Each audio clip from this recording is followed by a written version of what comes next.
Beware! We're gonna find out how to tell the real from the fakes. What's going on, guys? Picsoleated here, back at it again with another video. Today we're doing a little something different but very necessary. If you noticed, the past weekend was the official release of the hotly anticipated The 10 collection, a collaboration between high-end streetwear and designer Virgil Abloh and sneaker behemoth Nike. Together they collaborated on 10 classic Nike silhouettes and reworked them with two sub-themes, you could say, splitting half of the pairs into a theme referred to as ghosting and the other half being referred to as revealing, with portions of the upper being translucent. Now, pretty much every single store that received this collection did an in-store raffle for them, and even those that did an online raffle for them. If you won, you had to physically come to the store and pick up your pair. I don't know exactly why they did this. My assumption would be because the demand for these sneakers is so high, people would have went buck wild if it was a first come first serve situation. Even locally, people lined up at a store that was rumored to be dropping at a certain date until a few days later they confirmed they weren't dropping them in store. People lined up for days without even confirmation that they were dropping. Easily the most anticipated collection of the year. Kanye might be turning in his bed that one of his proteges or colleagues is essentially taking the crown of ultimate sneaker collaborator. 9 out of the 10 sneakers have already released. The 10th one is the Chuck Taylor and is slated to release early 2018, I believe. But for real, like, even if you don't like Virgil or his Off-White brand, and there are quite a few of you out there, trust me, I know, you have to appreciate just the vision and commitment to this collaboration. Never have I ever seen certain shoes modified so much from the original silhouette and managed to potentially look better than the originals. Fortunately for me, the Jordan store in Toronto held a surprise raffle that literally lasted 5.5 hours. If you think about the window they allowed for people to sign up, they announced it at like 2 p.m. and ended the signups at 7:30 p.m. on the same day. At first I was a bit hesitant to make the trip downtown to sign up since I never planned it, and the likelihood of me winning a raffle is like 0.001% out of 100. But I said fuck it, why not? I want these sneakers. This is probably my only realistic shot. And what do you know, the unthinkable happens. I get a call from head honcho Foot Locker head office letting me know that I won the Off-White Jordan 1s. With all coveted items though, there's this huge issue that people need to be extremely aware of, and it really is a huge issue. It's a big problem that could pretty much run you out of thousands of dollars. When an item is so extremely coveted and in demand, you can bet your ass the counterfeiters are already at work making their own unauthentic renditions of these products. They lightning fast these days too. Fakes of the Off-White Jordan 1s were pretty much everywhere months before the release of these sexy creatures. So what we're going to be doing in this video is comparing this real pair that I won from the Jordan store to this pair of fake Off-White Jordan 1s that I was able to acquire way before the actual collection released. I would say like a month or two before. Now before we get started, feel free to hit that like button or subscribe to the channel anytime during the video if you like what you see or find the information useful. Fasten your seatbelts because we're going real deep, technical, and specific with this comparison like no other comparison ever before. So without further ado, let's get it poppin'. Okay, first things first, the box.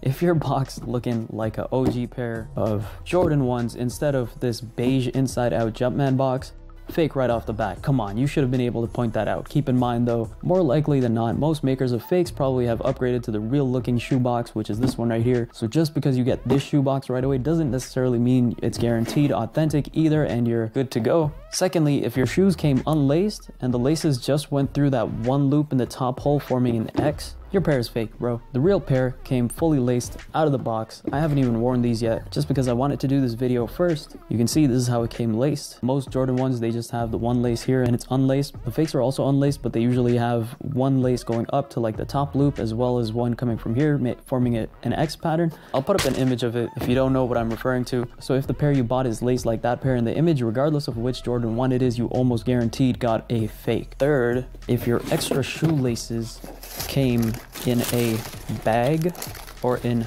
bags, you definitely got a fake. Your pair is fake, bro. The real, where is it? Virgil and Nike decided to provide the shoes without the bag, which I thought was a really dope idea and adds to the unfinished raw design language of the sneaker. So if they come in a bag, get your money back. Let's get these out of the way. Oh. All right, well, that was a little unexpected. Let's put that there. Okay, next, this detail is a little harder to see unless you have the pair in hand, but on the inside of the shoe where this black panel right here meets the white panel, they have a little interracial meeting. On the real pair, the stitching looks very tight, clean, and very well done, whereas on the fakes, the stitching is further apart and the finish isn't nearly as good. Hopefully I get some decent B-roll for that because that's kind of hard to get on camera. Now the next thing, this is probably the biggest tell if you haven't noticed it already when you were watching this video, but the biggest tell are the toe boxes. The shape of the toe box looks more like the remastered toe box on the fake pair and the OG toe box on the real pair. If you don't know what the difference is, the remastered Jordan 1 toe boxes look a little more boxy, whereas the OG toe boxes are a little more slender and sleek with less space in them. If you put them right next to each other, you can kind of tell the difference. This one's kind of like just boxy going up. And if you want a good reference for a boxy remastered toe box, look at the Air Jordan 1 Shattered Backboard OGs. I believe the reverse Shattered Backboard are the same. And pretty much most new releases of Jordan 1s have the remastered toe boxes. So if the pair has this clunky looking toe box that isn't sleek and is just a little more boxy than it should be, it's probably a fake. Another thing to keep in mind is the material over here. The hue is a little different as well. On the fakes, it's a little yellowish looking. I don't know if this is after repeated wear or something, but on the real pair, you can see the color is more of a blue hue. It's a very light blue, whereas on the fakes, it's like this murky off-whitish. It just doesn't look nice. Next thing to look for is the color of the leather. The red color is a little brighter on the fakes. It's a little difficult to tell when they're not next to each other, but the reels are definitely darker with a suntan ass. I don't know if you can see it in the camera, but I'm putting it up real close. Maybe you get a better view. The next thing to look at is the Floppy ankle panels. On the outside panels, there's a dark ink imprint of the branding of the Wings logo on the real pair. As you can see, there's the Wings logo. If you flip it open, you can see the dark imprint on the other side. On the fake pair, you will not see that at all. Let's get that a little closer. The next thing to look at are the lace holes. The lace holes on these Floppy panels are also slightly larger on the real pairs. The fake holes look like they were punched in with like a pencil or something. They're a lot smaller, very circular, whereas this is a little more raw and bigger. Another important detail is these little mock holes that are supposed to represent the lace holes. The stitches would normally go through to stitch this panel down on the shoe like on a regular pair. On the fakes, these holes are very tiny and not so clear. They almost look like they're fading into the material. They look very murky and very uncraftsmanlike or whatever. Like they didn't do a good job on it at all. On the real pair, they're much more defined and deeper and much more consistent. Every hole is just as prominent as the next. The next thing to look at is the Wings logo imprint quality. You can see the ink bleeding off onto the red leather on the fakes. Most likely wouldn't be an issue with the real pair. This is just an example of fake factories or makers not going through the same quality control process. They just want to get the same look for the most part. And speaking of quality control, you see this with the red ink from the panels around the toe box as well. You can see it's rubbed off on the white inside out insulation material that makes the toe box of the shoe. I can't say for sure since I haven't worn the authentic pairs as of the recording of this video, but it's very likely that Nike's quality control would not allow that to happen on a real pair. The paint should not be bleeding off onto here, or the black paint from the Wings logo should not be bleeding off onto the rest of the leather. Another key tell is the 85 print in quotations is much rougher, just like the texture of the panel on the real pair versus the fake pair where the inner panel isn't as rough and the 85 is smoother. Very important and small details to look out for. The ankle opening of the shoe or the heel panel or whatever you want to call it, there is much more fraying on the fake pair versus the real pair. Now I can't remember if there was less fraying on this when I first got them, so I don't know if that's something that's going to happen to the real pair eventually as well. Hopefully not though, because that would be a very easy tell. You can see just how different they are in terms of fraying. Now this one's a little harder to tell as it is almost identical. The font is almost identical, but the print on the inner medial leather panel is misaligned and a bit too big on the fake pair. For example, on the real pair, you can see there's more space on the inside, and you can see that the text over here is overlaying with the stitching as well. You can see the I in Nike is pretty much cut up by the stitching, and the abbreviation USA is completely cut up with stitching, whereas on the fake pair, the I is over here is untouched, fam. Untouched. Like it dodged the stitching right away. The E is like the only thing that's touching it. The USA, the only thing that's touching it is like the bottom of the A. The US has been left untouched. So that's a very good tell. The uneducated eye would be unable to tell, but if you've seen this video now, you know this is a very, very good giveaway.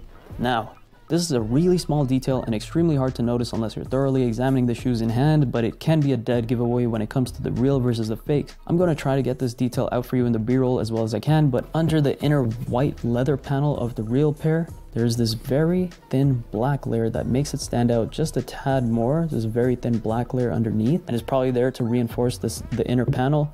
On the fake pair, you don't see this second inner layer at all, meaning the panel doesn't stand out as much, and if you look at it from a downward angle, it is essentially another dead giveaway, which means you should walk away if you see this dead giveaway. Yet another small detail is in the heel portion of the shoe. If you've seen a pair of these in person, you know there's this rough grid looking pattern going on in this heel portion of the shoe. On the real pair, this pattern is much more prominent, whereas on the fakes, it looks like muddy booty, almost like you don't know if it exists or not. You can barely see the lines, sort of like the difference between 4K quality video and a 240p video, or some other below standard definition era quality. And finally, the last huge giveaway is the insoles. Ugh. Excuse the dirty insoles. Gross, gross, gross, gross. Off, get off. So excuse the dirty insole. This is the fake insole right here. This is from the real pair. First of all, look at the color difference at the bottom. Both are light blue, but the blue on the real pair's insole is much richer, more defined. Just see how defined the real pair is versus the fake pair. The real pair has these notches on the inside of the toe area. On the front portion of the insole, we can see just how defined the real pair, whereas the fake is just not defined at all. There's nothing. You don't see no notches, son. Finally, if you look at the real pair insole, you'll see these very defined, debossed triangular shapes popping out like pyramids. Very defined, very sharp looking, very detailed. It's just a sad sight on the fake pair. I honestly didn't even know they existed until I tried on the real pair, because once you put on the real pair, you actually feel the triangles on your foot immediately, whereas on the fake, I never felt shit from the jump. By the way, it's not a bad feeling at all, kind of like therapeutic if you ask me. Of course, I'm sure it'll sink in eventually, but for a fresh pair, it's a very obvious difference. But that's about all I could come up with, guys. Hopefully that helps a lot of you. If you took anything from this video, please hit that like button and subscribe for more juicy content. Let me know what you think about fakes in the industry in the comment section below. I have a bunch of thoughts on the whole thing that might be for another video, but I want to know what your thoughts are. With that being said, catch you later. Picsoleated, out.